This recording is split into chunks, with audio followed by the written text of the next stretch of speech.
The last meetup we had was on the basics of blockchain technology. It was pretty technical. This time we're going to be talking about use cases of blockchain technology, so it'll be a little bit more broad and a lot more interesting, I think. So let's see. We've got to start though, so I'm not sure if y'all know, Lisk, their HQ is in Berlin. That's where their main developers and marketing team and all that is, and they have made a nice little video to say hello to everybody. So let's see what they have to say. Hey there guys, Ben Lindsay here from Lisk HQ in Berlin. Just wanted to do a shout out to you all meeting up in Miami. I know the Bitcoin conference is going on this week. I know tonight is going to be a great night. You know, there's going to be a lot of networking, some really good discussions planned, so I'm really looking forward to getting your feedback on that. As you know, at HQ we're really building towards the relaunch event that's happening on February 20th.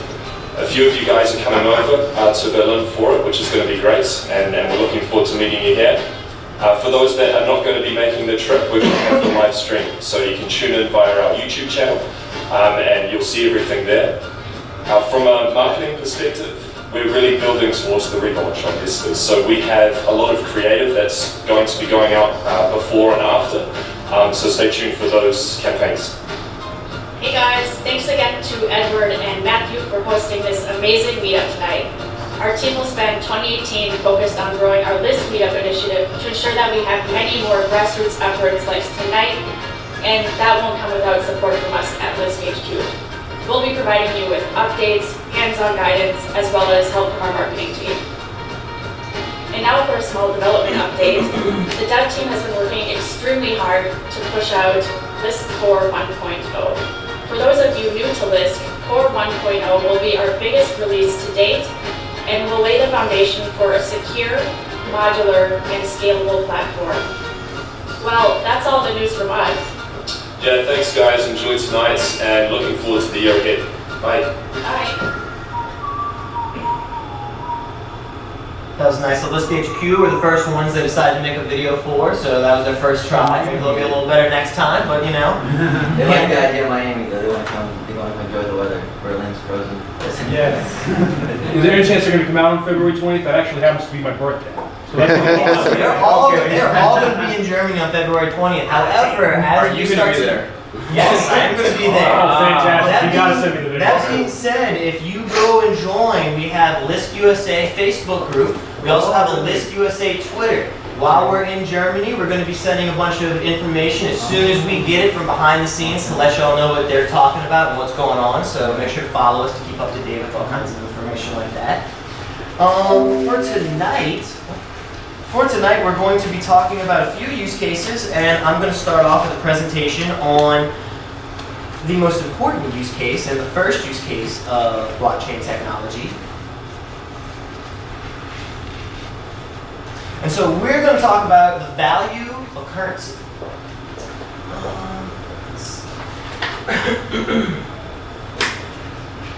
So, is that someone else? Come on in. Alright, so when you think of value, what do you normally think? What comes to mind? Money. Money, of course, right? What else? Anything else come to mind when you think of value? Something you can exchange for Gold, something you can exchange for something else. Like Exactly. money or asset.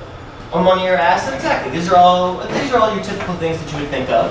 And the reason I have a picture of gold up here is because for the longest time, a lot of people that considered themselves to be libertarians, a lot of people that considered themselves to be interested in money, the concept of money, they always found themselves interested in gold, because gold usually has a lot of things you think of in money. It's intrinsic value. Pretty much anywhere you go, someone will probably tell you something like gold or precious metals are valuable or worth something. And this right here, in comparison to something like gold, is called a meme. Such secure, much crypto, very pure validation. Well, if you're not familiar, this meme is called Doge. Well, this meme was invented in 2013. It was very popular. And so an individual that took this made a bunch of copies. Then other people made copies. Then more people made copies. So you would not be able to tell me if this was the first meme that was created, or the second, or the third. There's no way to verify if this is the original or if there's not. So I would consider this to be kind of the opposite of money, not worth very much at all. You can reproduce it, recreate it, there's no way to verify it. Now, what do you get when you combine a meme with gold? Well, I like to think that you get Dogecoin. Now, I'm not sure if any of you are familiar with Dogecoin, but Dogecoin was created by an individual who is a self-proclaimed troll, and he actually created Bitcoin or Dogecoin to prove the exuberance of buying something that is worthless. He wanted to prove that crypto was totally crazy, it was a big hype, and that no one would possibly buy it, no one would want it. Well, this joke of a coin just recently had almost a $1 billion market cap. A joke, mind you, of a coin. The question is, why does a joke, why does something in the blockchain space that everyone makes fun of, even the creator made fun of it and abandoned it because he didn't want it to succeed? Well, it succeeded. It was worth $1 billion. And I think the reason why is because even a joke cryptocurrency like Dogecoin is better at being money than the money that we have. Why? Because the money that we have is that terrible. Right here we have a few traits of money. Some of you may be familiar with these, some of you may not. I find that from talking to people, a lot of people actually don't know a lot about the history of money. They don't know that there's science behind money. People have been doing research on money for a long time. These first four traits, divisibility, portability, durability, and intrinsic value, these were first made by Aristotle. Scientists from long ago have been doing research on what is a sound money, what's good money. They sat down, they decided, hey, what do you need? Well, for divisibility, can your money be divided? Can you easily split it up? Portability, can you take it somewhere? Durability, will it be destroyed while it's sitting in your safe? Intrinsic value, is there value to your money beyond it just being money? If your money was not used for anything else, could there be something you could use it for? Fungibility, is it interchangeable between itself? So a chicken, not very interchangeable between a chicken. My chicken might be fatter than your chicken, right? Yours might be skinnier. Security, counterfeit protection. Can your money be secured? Can it be counterfeited easily? Easily transacted. Can you easily go and take your money and transact it to somebody else to exchange it for something else? Scarcity, they came to find out that having scarcity in money is actually very important. You don't want to have people just printing as much money as you want. You can't plan for long-term future. You're thinking that you're going to save this money and over 10 years they print so much of it, it devalues your savings. These are things that you need to think of when you're trying to save money. And then of course we have three very new ones, which is sovereignty. That is, how permissionless is your money? Do you need to have permission from the government or a bank? Can you just use it yourself? Is it centralized? Is there a central authority that's controlling your money, controlling your account? And of course, smart. Can your money be programmed? Can it be changed? Well, we're going to take a quick look at gold because for several thousand years, gold was the go-to unit of exchange and of value. I mean, everyone wants to talk about the giant stone tablets on some island somewhere and all that stuff, but we're past that. For thousands of years, gold has been the standard. And as we can see, with gold, your divisibility was usually pretty low. You usually have like an image in your head of a movie or something where someone's trying to crack a gold coin with their teeth, or they have to chop it in half or something like that. Portability, it's moderate. You can carry a gold coin or a gold bar, but what if you wanted to carry a lot of gold bars or a lot of gold coins? Not very easy. Durability, well, gold is highly durable. You can have gold in your safe and it's going to stay there for, I believe the half-life is 2 billion years. So if you have it, it's not going anywhere for quite some time. Intrinsic value, well, gold is probably one of the most used resources or metals in a lot of electronic devices, computer devices. iPhones are very well known for having lots of gold in them, and the Chinese even buy iPhones in mass quantities to harvest the gold back out of them. Fungibility is interchangeable. For gold, it's usually pretty high. You can have a gold statue, and you can weigh it and change that for a gold bar. It'll be the same. Security is moderate. For most cases, you can't go and counterfeit gold, but I'm sure everyone's heard stories of people plating nickel in gold, trying to trick people, things like that. Easily transacted, low. You have a gold coin on you, I do not think you're going to be able to find many people willing to trade your goods for that. Scarcity, moderate scarcity. This is because a lot of people want to say that gold is scarce, but you actually don't know how much gold there is. And as time goes on, we find new mineral deposits, new metal deposits. They're talking about how Antarctica and the North Pole, how they're starting to melt. The first thing they want to do is start mining. They only imagine that there's tons of metals, gold, silver, that are in that ice. And if they find any large discoveries, well, that's going to disrupt how much your gold is worth. So the scarcity is moderate. And of course, sovereignty, well, to ask to use gold, you can't really just go use gold. Most of the gold is held in places like Fort Knox, large banks, the Russian government. Not anyone can just use gold. In fact, gold has been revoked many times throughout history, including in the United States. Yes, absolutely. And holding gold is actually illegal in several countries. It's been illegal in the United States before, and in Venezuela, for example, if you're caught with gold, they will confiscate it. Centralization, as I kind of just touched on, most of the gold is actually held in only a few locations across the world, and it's mostly held by governments, not individuals. And of course, is it smart? Well, no, you can't program gold to do anything. It's a mineral. It does exactly what it does, and that's about it. Now, we move into fiat currency. So, it's a little bit better in a few regards, especially in your first four, which are pretty important, or your first three. So it's moderately divisible. Yes, you can take a dollar and you can break it down to the cent. But if you have What's fiat? fiat currency? Fiat currency, I guess for anybody who may not know, is any money that only has its value from a government. The backing of the government is what gives it value, because the government says that it's worth something. That's the only reason that this currency or form of currency has value. And so, for divisibility, fiat currency is usually pretty divisible, but if you have a $10 bill, you can't actually break that $10 bill down into anything. Or, let's say you want in microtransactions. Well, if you want to have a transaction less than a cent, you can't. The change doesn't break down any further than 1 cent, so you can't have a transaction that's less than a cent, because you can't replicate it. Portability is very high. Cash is one of the most easily portable types of money there is. Durability is moderate. Your money these days is made out of cloth. It'll stay, well, for a while, but it can burn. There's insects that'll eat it. Animals can eat it. There's lots of things that can destroy your money. Intrinsic value, very low. The only thing that gives fiat currency its value is the government that's backing it. I'm sure everyone has heard of the classic Zimbabwe dollar.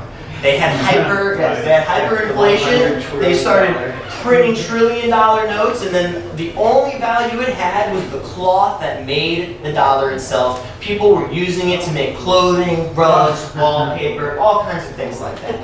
But besides that, it had no intrinsic value. Fungibility, interchangeability. Money is usually interchangeable for money very easily. You have a $10 bill, you can change it for a $10 bill. You know exactly how much it's worth. Security is moderate.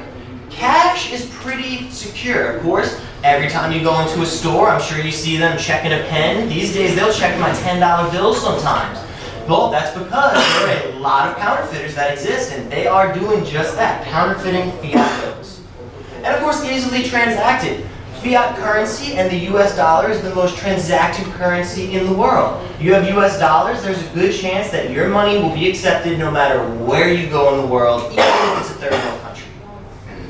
And of course, you get down to scarcity, very low. Nobody knows how much fiat currency is in circulation. Nobody knows how much it's going to be. Everyone has heard of the Federal Reserve. They literally print money. Whenever the central bank needs money, the Federal Reserve prints more money, sends it to them. Sovereign, you don't really get to use money without permission. Your bank account can be frozen. Your credit card shut down. You might be left where only you can transact is in cash, but these days, since a lot of money, the majority of fiat money is actually a digital asset now, it's very hard to use fiat money without the permission of the bank or the government. And of course, centralization. The fiat currency is owned by a single government entity. So if that government entity feels like changing what the money does, pulling the money, printing as much of it as they want, there's nothing you can do to stop them. And of course, it's not smart at all. You can't program your money to do anything. And of course, we move over now to Bitcoin. As you can see, it's very high in everything. It's highly divisible. You can break Bitcoin down into 8 decimal places, to fractions of a cent, to be able to make the tiniest transaction if you need to. It's highly portable. You can keep millions of dollars on your cell phone. If you memorize your passphrase, you can keep millions of dollars in your head. Easily portable. As far as durability is concerned, as long as the decentralized nature of the network continues, as long as the internet exists, then you will have transactions and you will have a decentralized blockchain. So as long as the internet's going, as long as at least one node is operating on the internet, you will have the durability that you were looking for in a currency. Intrinsic value gets a little bit shakier. Some people will argue the intrinsic value of something like Bitcoin, but I think the intrinsic value comes from the ability to send a transaction to anyone in the world permissionlessly. So if you want to send money to someone in China to buy a good or service, you want to go and talk to even GoDaddy, maybe get some server space, anything you want. You can just go and you can instantly make a transaction, not have to worry about any middleman, nothing. Boom. Fungibility, is it interchangeable? Well, it's highly interchangeable. 1 Satoshi, you can see it's 1 Satoshi and you can change it for 1 Satoshi. 1 Bitcoin for a Bitcoin, Litecoin for a Litecoin. Security, well, the blockchain, especially Bitcoin, is one of the most secure networks on the entire planet. I believe right now that it is larger than any computational system on the planet. So if you wanted to try to attack the network, you would need to build a computer network larger than anything the planet has seen to even attempt to attack it. And of course, if you want to try and hack one of the codes, or let's say you wanted to try and brute force a password of Bitcoin, it would take every single computer on the planet until the sun burnt out trying to brute force one of these passwords, and it will still not solve. Completely unhackable. Easily transacted. Right now I have high because if you may not be able to go to the grocery store and give them Bitcoin for a good, but if you find somebody who does accept Bitcoin, it's very easy for them to pull out their phone, scan a QR code, or for you to scan a QR code and immediately send them a few dollars. If both of you are accepting Bitcoin, it is very easily transacted. And of course, scarcity. There's a supply set into it. There's 21 million coins. It's all there will ever be.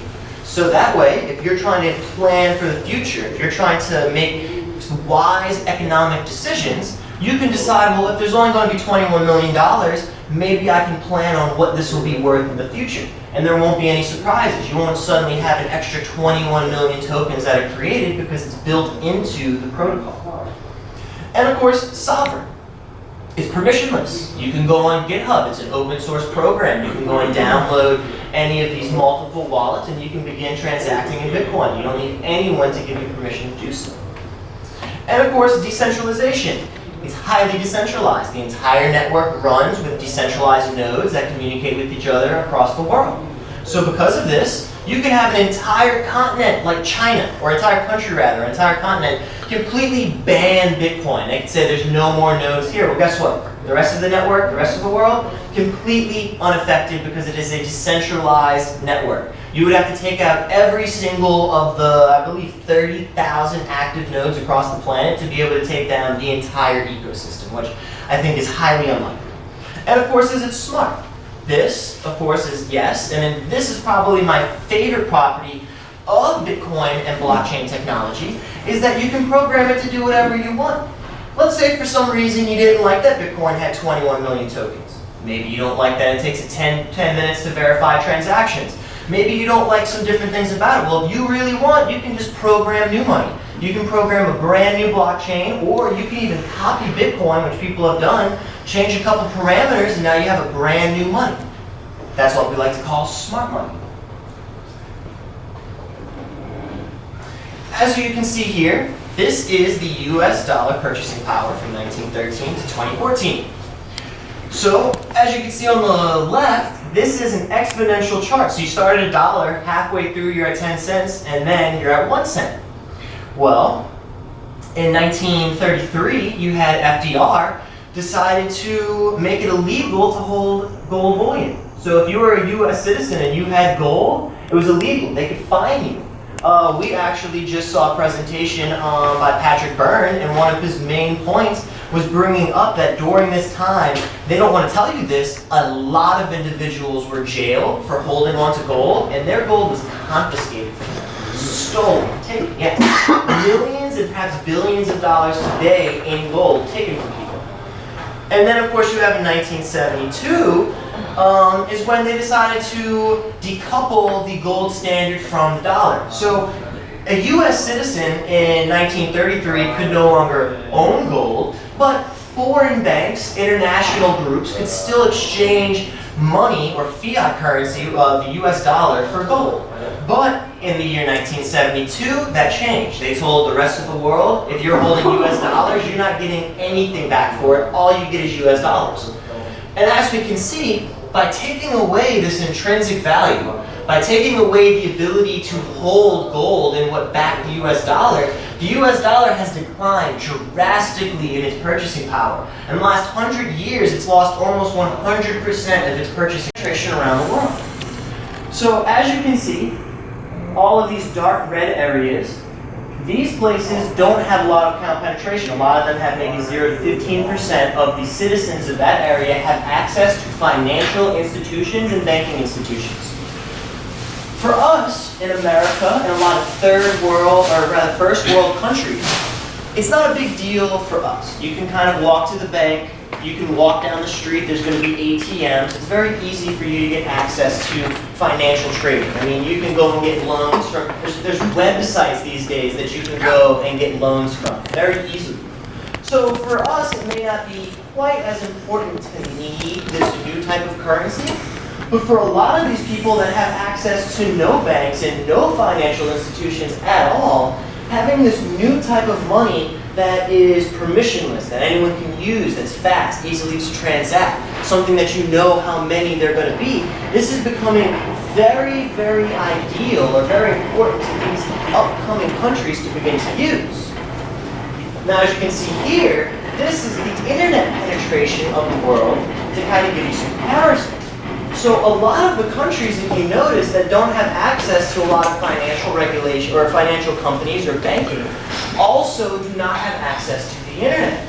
However, this is changing at a drastic rate. An example is that a very large CEO in India has been working on a project where he believes that he's going to have 2 billion people from India online in the next 2 years. They're putting up towers across the entire country, and they already made a deal with the cell phone company to create the world's cheapest smartphone to sell exclusively in India, just to add at least 1 billion people to the internet as quickly as possible. Now, when these people come online, we can only imagine what's going to happen to the internet, to the ecosystem, to this international community that we're building when all of these unbanked individuals suddenly have access to the internet, suddenly have access to their own banking, their own financing, the ability to get loans from people. These are all basic things that we take for granted that will soon be allowed to be used by anyone in the world. Now, talking about use cases, this was the biggest one that we were just talking about, was use cases as currency. But the currency layer is just the very first layer of blockchain technology. Satoshi Nakamoto made it to be the very base piece, but even him himself, if y'all aren't familiar, Satoshi Nakamoto is the anonymous individual who invented Bitcoin and then disappeared from the space some years ago. Well, he himself saw Bitcoin and blockchain technology being the first step in making an entirely new financial system, entirely new financial economy. So forget about integrating old systems, forget about taking them and putting them on top of it, get rid of them. Get rid of these old systems. Get blockchain banks, blockchain finance, financial groups, blockchain loans, blockchain everything. His words, I believe, were that you're going to see companies running blockchain kind of like in an engine. When you see cars going around, you don't see the engines running, but you see the car moving. His vision was that eventually we would see a lot of companies, a lot of investors, a lot of banks, things like that will start using blockchain technology. And the first event, we gave a lot of context about Lisk and what it actually is. This time I have something more of an update from the last event. So if you guys have any question about what Lisk is, then save it for the end of the presentation. But feel free to ask them any if you like. Anyway, so we're going to go ahead and get started here. So at the last meetup in October, we had discussed basically everything from the ICO up until this point. And so in November, one of the first things that happened with Lisk is that they made a partnership with Expand Online. And this will help them to basically circulate the Lisk news in social media circles. And this particular company is actually involved with Microsoft, eBay, and a number of other very large clients. So for Lisk to be making a partnership with Expand Online is already a pretty nice deal. And so soon after that, the headquarters Lisk had actually been on an Asia tour. And they went to a number of locations, and it was a complete success.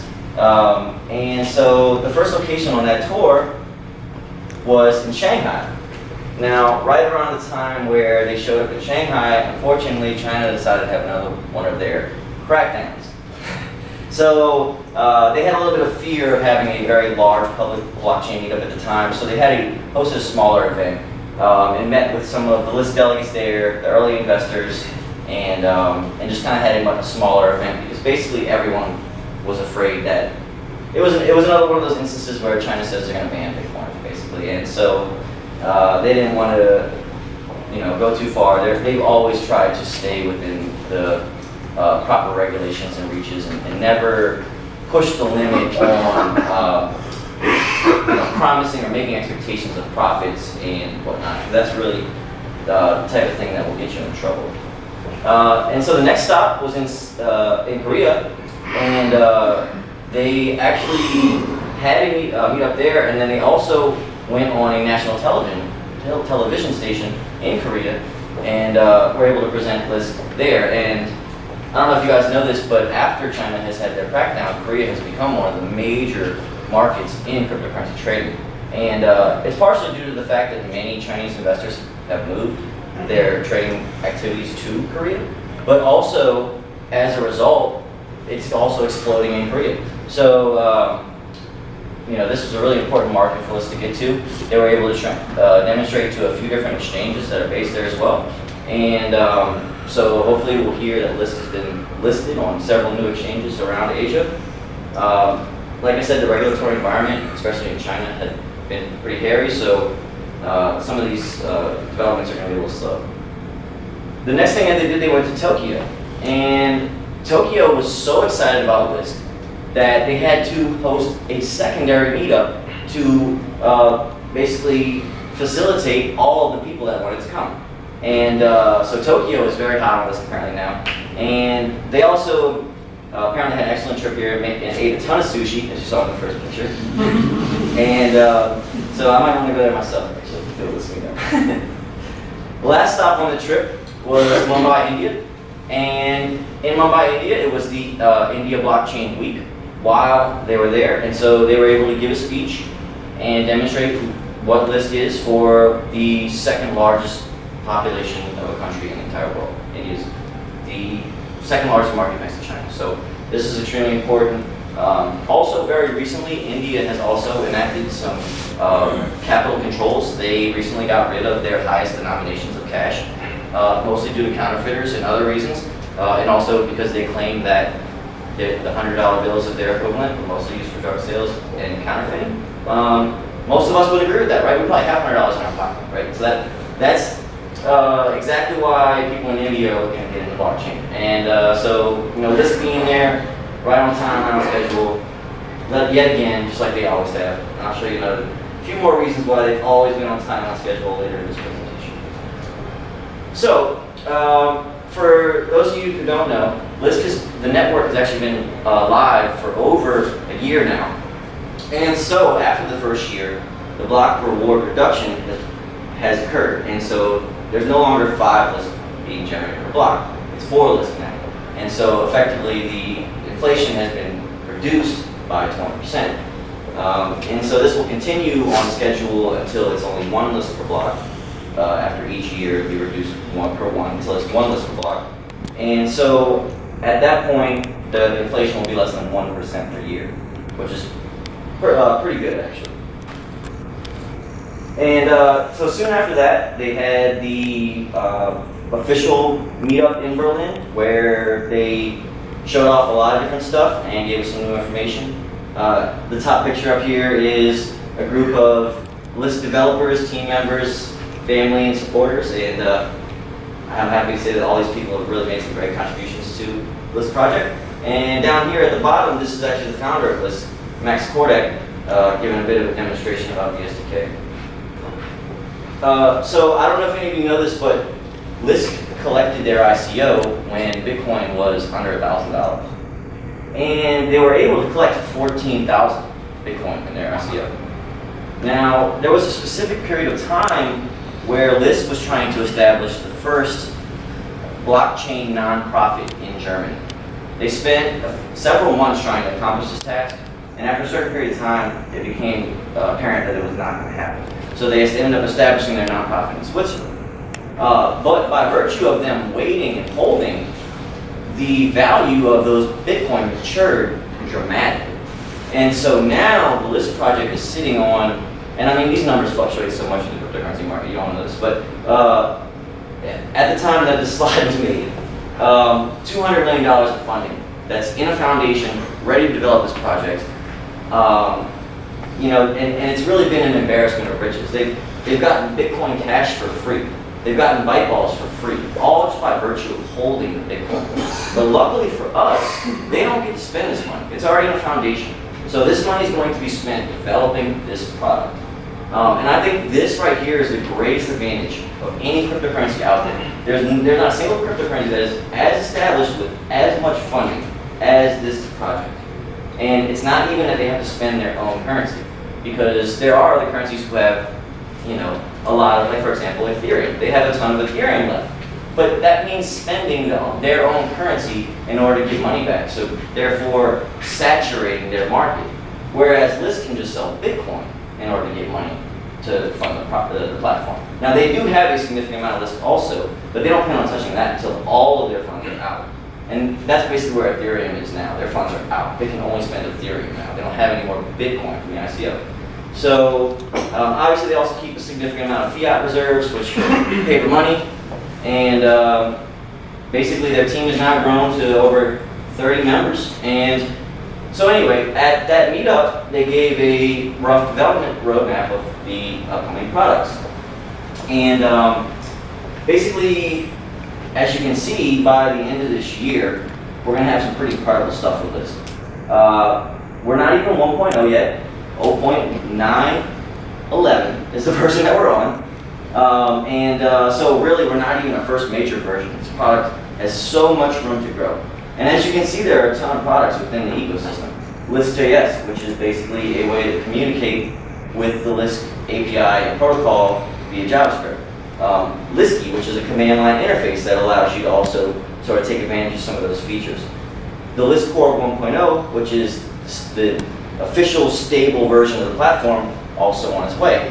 And they've decided to couple all of these softwares into an entire Lisk desktop and Lisk web app that I assume is going to be coming out on that rebranding date. But there's no official announcement on that. They also have decided to start hiring a lot more developers here, as you can see. The 2 front-end quality assurance, 2 front-end devs, 1 back-end, 5 back-end here, and then 1 software architect and 1 project manager. Now this is just the beginning. They're ultimately going to be filling out an office of probably hundreds of people. They did just move from a office of 30 people to an office of 80 people. I'll give you a little more information about that in just a second.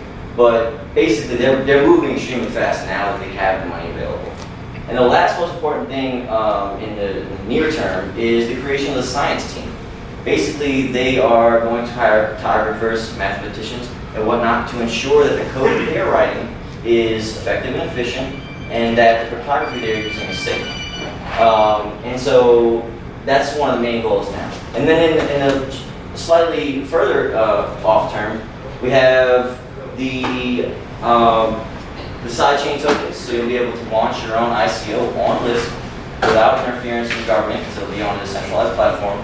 You'll be able to sell it without a website or anything, because you'll be able to sell it on Lisk for Lisk.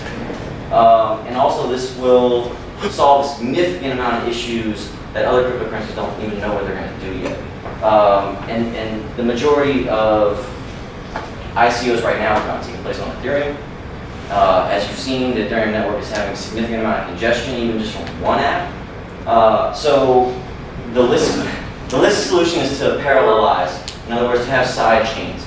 And so the Lisk main chain will always remain pure and only have the most important data point. And then each app will get its own parallelized side chain. In other words, a blockchain that you can launch on your own, connects to Lisk, and you sold your token for that blockchain, and then you implement your JavaScript code and you have an app that's tokenized. That's what Lisk is. That's what the goal of Lisk is.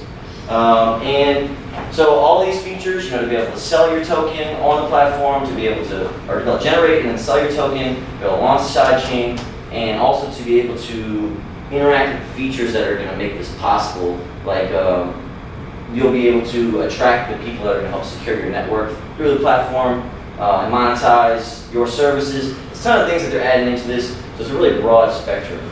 And also, the interesting thing about this is that really any cryptocurrency that's been developed up until this point could be launched as a Lisk sidechain, and therefore that functionality could be assumed into the ecosystem immediately.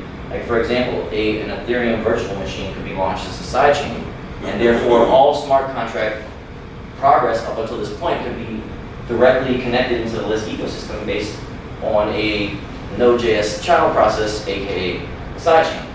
And so it's an interesting approach that does solve the blockchain bloat problem. In other words, the blockchain is becoming so big for Bitcoin and others that it's actually getting away from its decentralized model, because the individual can no longer store the blockchain or download it fast enough to use it.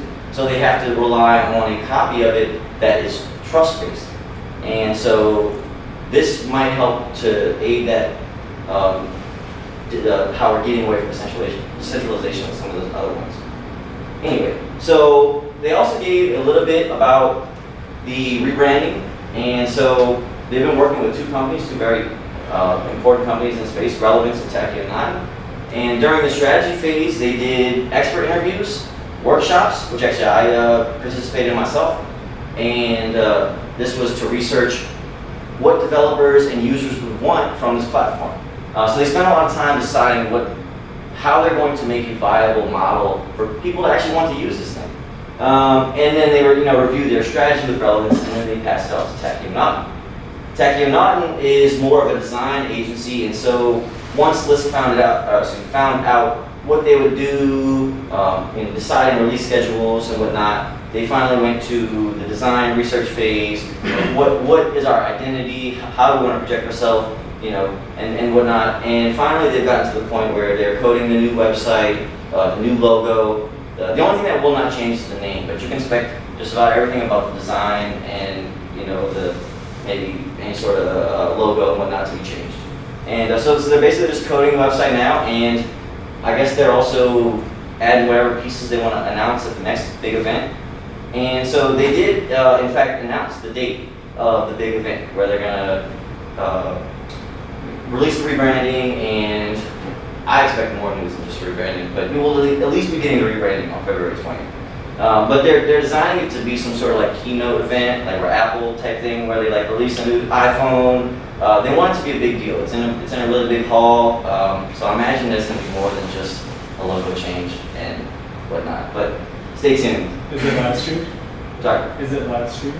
It is, yeah, you will be able to watch the text. Let me get more. That's good that they're doing that, though, 'cause I saw the website, it could get a little bit more streamlined, a little more. It's, yeah, well, they're basically not gonna try to fix what they have until they just release the whole new everything. So, yeah, I mean, it's just kind of, what they had is just kind of, yeah. Yeah. But anyway, so, shortly after that event, they sent most of the marketing team to the event in Berlin, Tech Disrupt, which is actually a very large conference, and this is very important for Lisk to be at because, frankly, this is very disruptive technology, right? Yeah. So anyway, they had success there, and they apparently plan on doing a much larger presentation at the Tech Disrupt next time. So beyond that, they actually did a year in review video, and I'd like to play it for you all now. And it does kind of reiterate a little bit of information I gave you. Zoom in on it.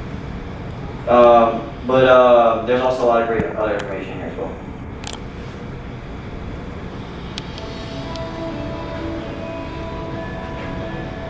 At the end of 2016, we established the Lisk Foundation in Switzerland, which allowed us to move on with the project, and that's why we also created the Lightwork GmbH here in Berlin in order to employ a full team of experts and talents from all over the world. At the beginning of this year, we were only a few developers. Since then, we scaled quite dramatically. We grew from 3 people to over 30, and this includes a front-end development team, a back-end development team, a science team, a marketing team, and an operations team. Our current office space is just too small. That's why we are soon moving to a new office in the center of Berlin, in the middle of the business district, which will have enough space to sustain twice as many people as we currently can.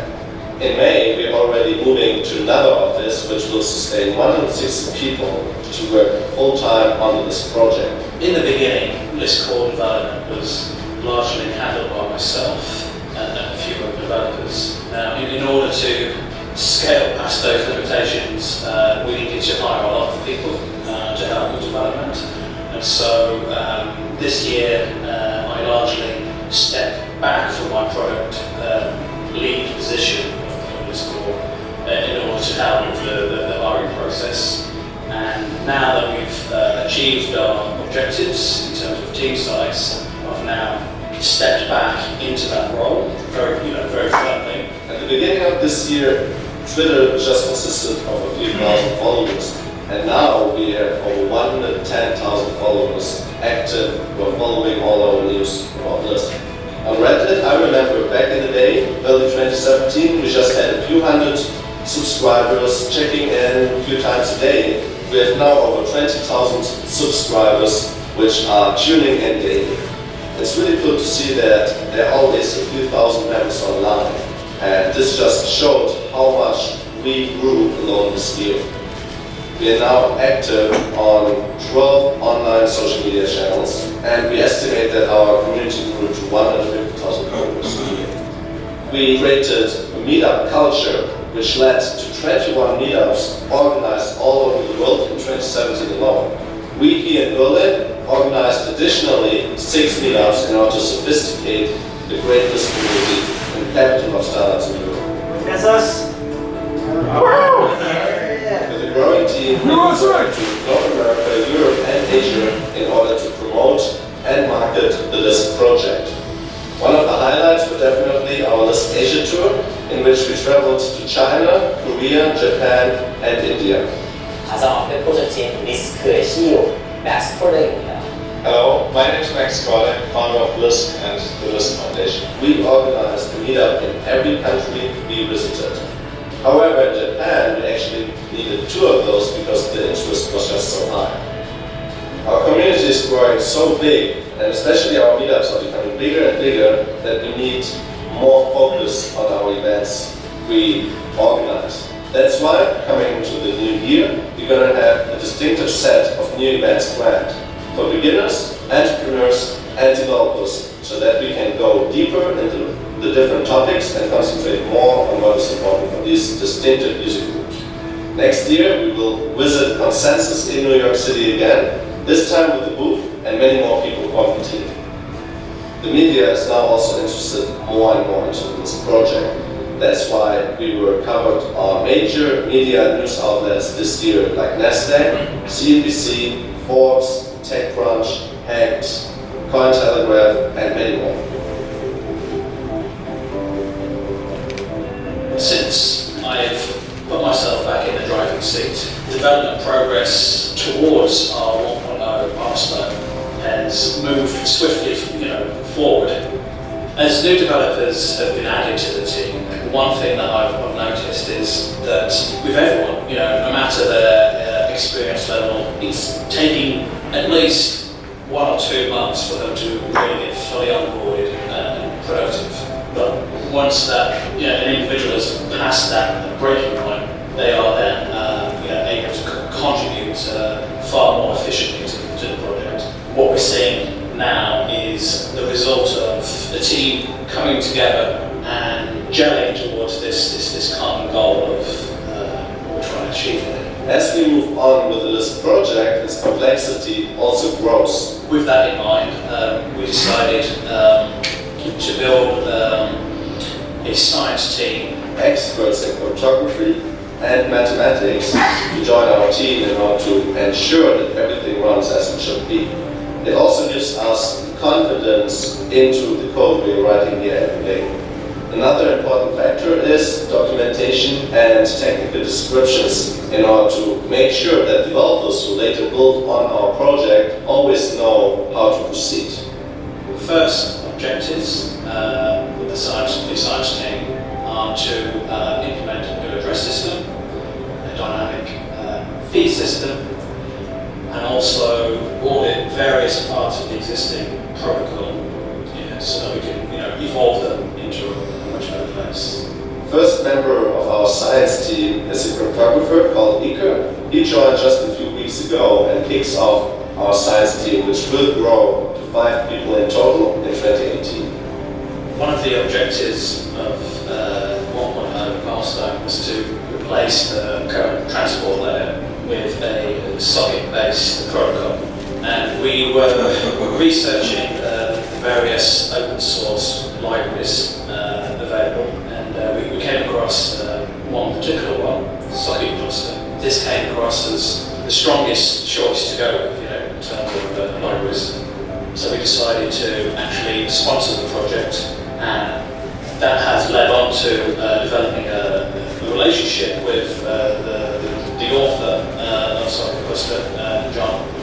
And he's now working for us full-time as a back-end engineer.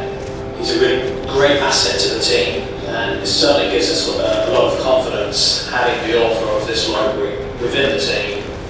Even though 2017 was a year of preparation, it was already crazy and moving so fast. We were visiting conferences one after another. We were pushing out our software products one after another as well. We introduced even new products, just like Lisk.js and Lisk Nano. Besides the Lisk Core, Lisk.js, and Liski, we've done a lot of work towards evolving Lisk Nano into a feature complete user interface. Additionally, one of the key things that we're working on this year is the modularization of Lisk Core. 2017 was the year of preparation, the year of scaling up the Lisk team for us to go with full force, with full power into 2018. Everything will kickstart with our relaunch event on the 20th of February, but thanks to our expanding engineering team, later this year we will see the first Lisk blockchain applications coming to life. So looking back over this past year, one thing that really comes to mind is how proud I am actually to work alongside such talented individuals. For that reason alone, I'm very much looking forward to what we can achieve going into 2018. For us, this is just the beginning. 2018 will be even more crazy and even more amazing. 2017 has been a great journey for us here at Lisk HQ. We now step back to spend some time with our friends and family and are looking forward to come back next year. A big thanks to our community for the ongoing support. We and the whole Lisk team wish you a happy holidays and a happy See you in January.